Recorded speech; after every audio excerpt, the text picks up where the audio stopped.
Ako si Sara Duterte. Tatakbo bilang Pangulo ng Pilipinas. Okay, kumusta ang tanan? Edgar Mejorada, taga Bohol. OFW sa nasod nga Espanya. Susuportahan ko po si VP Sara sa kanyang kandidatura sa pagka-presidente sa 2028.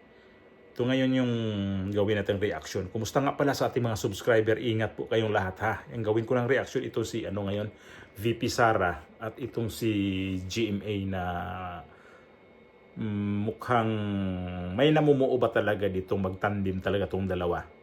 Kasi itong media ngayon mukhang inunahan na nila ang nangyari noong pagpunta ni dating Pangulong Gloria Macapagal-Arroyo sa Davao. Kasi nagla-launch ng libro yun, ang mga yun, di ba? Sa Office of the Vice President, sa OVP.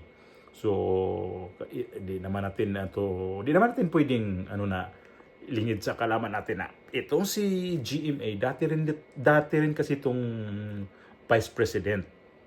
So, nagiging presidente siya, kaya inaimbitahan siya ni VP Sara. At inamin naman ni VP Sara na itong si GMA ay kanyang mentor. Sinabi naman sa balita din yon. At isa pa, ito si GMA, nung panahon ni dating Pangulong Duterte, nagiging Speaker of the House po ito, kauna-unahang babae na naging Speaker of the House dahil dito kay VP Sara. Tinanggal ho si Pantaleon Alvarez at ipinalit ni VP Sara itong si GMA. So, posibilidad kaya talaga na magiging katandim ni VP Sara ito sa sa kanyang kandidatura ngayong 2028. Para sa akin okay ako dito. Ito muna yung balita Nagkasama sa isang okasyon sina Vice President Sara Duterte at dating Pangulo at Pampanga Representative Gloria Macapagal-Arroyo. May patutsada rin si Arroyo laban sa reklamong impeachment kay VP Sara. Ani sa frontline ng balita si Brel Montalvo ng News 5 Mindanao. Mag-iisang buwan na nang ibunyag ni Vice President Sara Duterte ang plano niyang pagtakbo bilang Pangulo sa 2028. At habang papalapit ang butuhan, unti-unting nagpapahiwatig ang bise kung sinong makakasama niya sa eleksyon. Una, ang hindi niya pinangalan ng running mate na hindi pa raw desidido kung tatakbo bilang vice-presidente. Antayin na lang natin yung desisyon niya, huwag na lang natin siya guluhin, baka atakihin siya. At ngayon, ang apat na personalidad na lumapit na rin daw kay VP Sara. Yan ay para naman mapabilang umano sa kanyang senatorial slate. Usap-usapang isa dyan si dating COMELEC Commissioner Rowena Guanzon. Pero nang matanong yan sa bise, Allergic ako sa mga politiko ngayon. So, i-consider lang nila ako. sinabi niya lahat yan sa isang pop-up exhibit sa Davao City nitong Sabado, kung saan kasama rin ni VP Sara ang kanya umanong mentor at dating Pangulong Gloria Macapagal-Arroyo. Giit ni Arroyo, hindi raw dapat pinepersonal ang impeachment tulad na lang ng kinaharap ngayon ni VP Sara. I myself went through impeachment proceedings 4 times. Such mechanisms should neither be personal nor political theater. It is important that those in charge conduct the proceedings with sobriety, fairness, and fidelity to the law. Speaker Bojedi has said that the hearings on the impeachment complaints will be tackled fairly. The eyes of the Filipino nation are upon us in Congress. Sa isang event naman sa Digos City ngayong araw, may bagong birada ang bise laban sa ilang kongresista. Yung mga iilan sa mga members of the House of Representatives ay inaabuso yung kanilang posisyon at kapangyarihan at more than that ay lumalabas na para silang mga law benders. Okay ako dito ha. Sabi ko nga, okay ako kay GMA kasi ito siya, economist kasi to. Hindi ho to siya, ano matawag dito, hindi to siya kagaya sa ibang nagiging presidente. Bongbong Marcos na wala eh. Si Pinoy, wala rin yun eh. Kaya lang si Pinoy, i-compare natin kay Bongbong Marcos, ay ang laking bintaha naman ah. kahit saan natin ikumparason dito sa mga sa korupsyon, sa pagdala ng bansa. Yung palpak lang naman ni Pinoy noon, yung Mama sa Pano yung SAF 44. Yun lang naman talagang pinakaano niya noon. Pero sa ekonomiya, hindi rin siya masyadong maganda.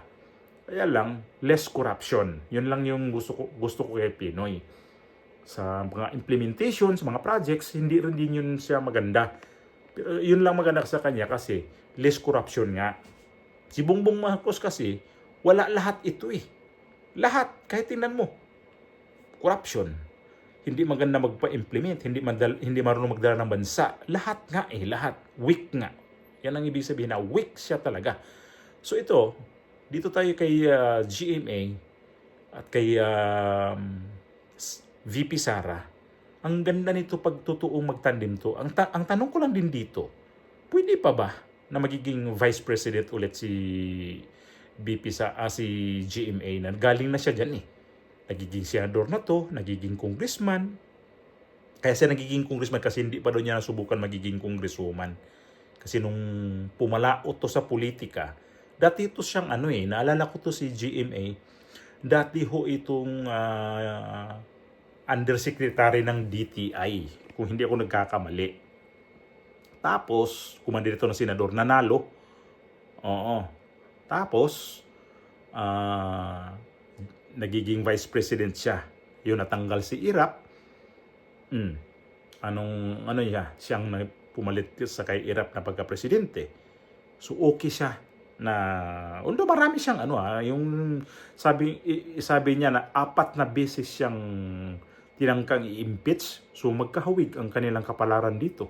Kaya siguro si VP Sara, ito yung napupusuan niya. Kung ito talaga yung sinabi niya na mayroon na siyang ni-recruit na ngayon hindi pa sumagot. Para sa akin, okay ako dito. Mas okay ako dito kay GMA, kay Amy. Wala ho yan.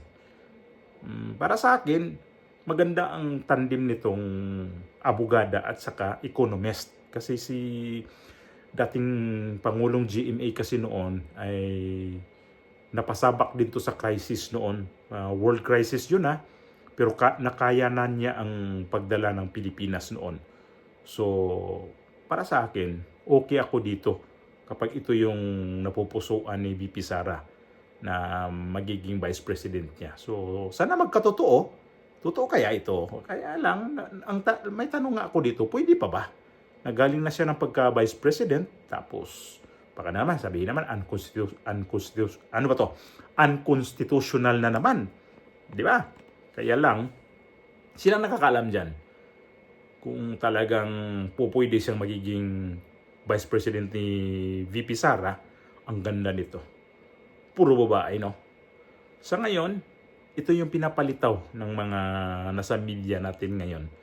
So, kaya siguro, itong si GMA, mayroon siyang paalala dito sa Speaker of the House na si Buji D. At may narinig-rinig ako dito na ito si Buji D, mukhang maraming ayaw sa kanya. Gawa nitong mahina daw din magdala to sa House of Representatives. So, magtaka pa kayo, mahina na nga presidente, mahina itong si Buji D, mahina din itong Senate President. So, lahat na mahina. Kaya weak itong pamumuno ni Bongbong Marcos. Ang ganda, no?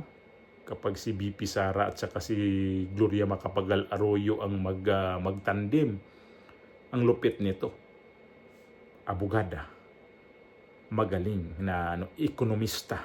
Kasi, yan ang hindi na kailangan ni VP Sara na magkuha pa ng mga advisor na mga, sige, kuha tayo ng mga malalaking pangalan dyan para gawin natin advisor dito sa ekonomiya.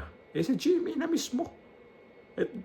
Si GMA ba, parang last term na ba siya ngayon na pagka-congresswoman sa 2nd District ng Pampanga, sorry. So, kapag ito siya magiging Vice President ni VP Sara, ang gandang laban nga nito.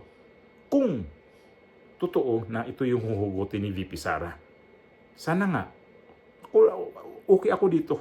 Okay ako sa tambalang Sara Gloria. Ano bang pwede dito? Saglo. Oh, Duterte makapagal. Ang ganda, no? Ang ganda. Duterte makapagal. So, ang sarap na Arroyo pala. Ang sarap pakinggan kapag ako wala akong problema dito kay GMA. Kasi okay to. Ekonomista eh. Tapos okay siya sa mga ano dito mahaba na rin ang kanyang karanasan sa politika.